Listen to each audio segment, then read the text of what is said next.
Compulsivity. Attention to detail is one of the most important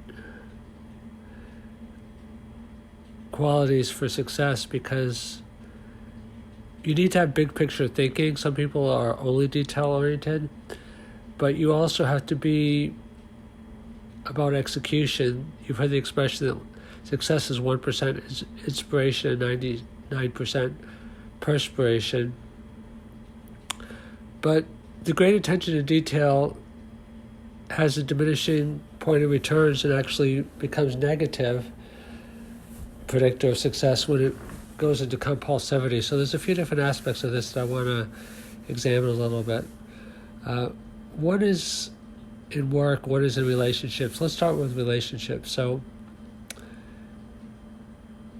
you have to, in life, make sure that other people don't control you, but at the same time, make sure that you don't control other people. So that fine dance of autonomy and guidance, I mean, this applies not only to equal relationships, but I believe, I don't have kids, so I'm probably not 100% qualified to talk about parenting, but I do want to say a couple things, and I do have other qualifications that I could list, but I'm not going to get into this really deep, and this isn't meant to be judgmental in any way.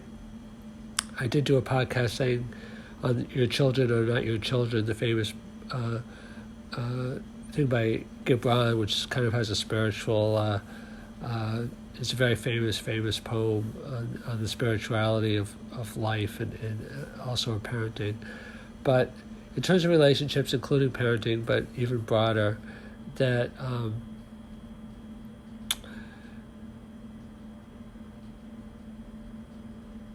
when we try to control other people, and this is what I mean by compulsivity, one aspect of it in relationships, then we're taking the natural influence that we have in the world and kind of overusing it, overextending it. It's the same in the workplace that, you have to dot your I's and cross your T's to be successful, but when you try to over-control, and micromanage, is one aspect of that, then it becomes negative.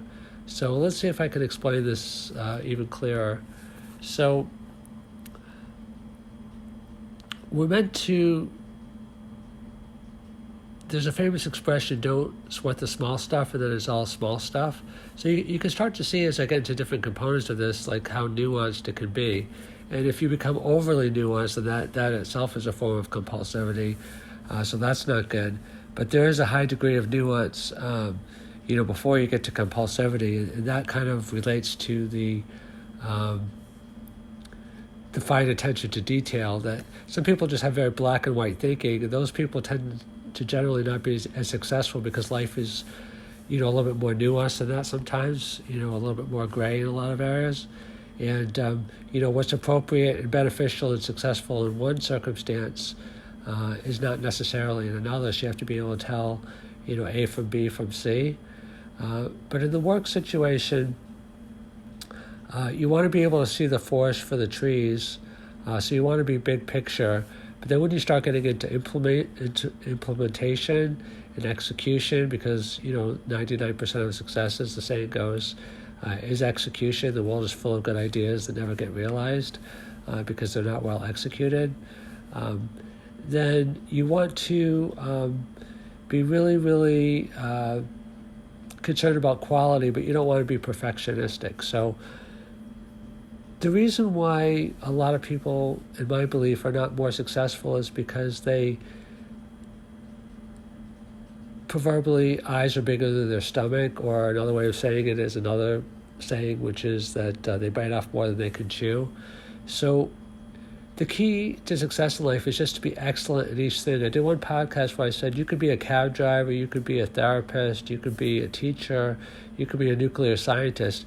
If you are just like at the top of your field in terms of like every word, if you're a wordsmith, every move of the scalpel if you're a surgeon, is just precise and elegant, precision and elegance is a combination that is not always found together, because a lot of people are very precise. They understand the nuance, but they're not elegant. They're kind of rough in there. So you can be precise without being elegant. You can also be elegant without being precise. Some people are like very flowery and elegant, and demonstrable in a way that's kind of entertaining and very positive, but they're not precise. So if you can be both precise and elegant, but without being perfectionistic. Perfectionistic is on that point of diminishing returns, where you have slipped into compulsivity.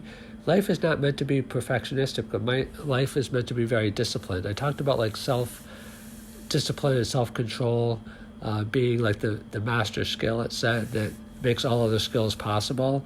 Like even if you have courage is another one. I think courage and self-discipline are the master skills, because if you have great intelligence, if you have hard work, if you have a lot of other great qualities, but you don't have self-discipline and you don't have courage, then you're going to have like a much lower ceiling in terms of what you can accomplish.